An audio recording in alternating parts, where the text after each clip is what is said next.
نحن اليوم في بلدة قانا. قانا اللي هي مهد عيسى عليه السلام، إحدى القرى الجنوبية التي تعتبر في الخط الأمامي خلال العدوان. تعرضت هذه المدينة التي تعتبر عنوان لكل الشرفاء وكل الأحرار. اسم قانا تردد في مجزرة قانا 96، مجزرة قانا في 2006، واليوم في هذا الاعتداء الغاشم الذي طال لبنان وأبناء لبنان وأهلنا الصاغرين في لبنان.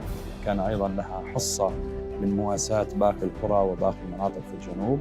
اليوم جئنا إلى مستشفى قانا الحكومي ضمن خطتنا في بعثة الإغاثة بتوجيهات سماحة المتولي الشرعي المعتبر الحسينية المقدسة الشيخ عبد المهدي الكربلائي دام عزه، الذي استجاب لنداء المرجعية العليا دام ظلها. قمنا بتقديم بعض المساعدات الضرورية من أدوية منقذة للحياة وبعض الأدوية لتقدم إلى أهلنا الصامدين في هذه المنطقة، إذ أن قانا مستشفى قانا الحكومي تغطي منطقة 15 قرية، يعني في إطار 15 قرية لا يوجد أي مستشفى أو مركز رعاية آخر موجود.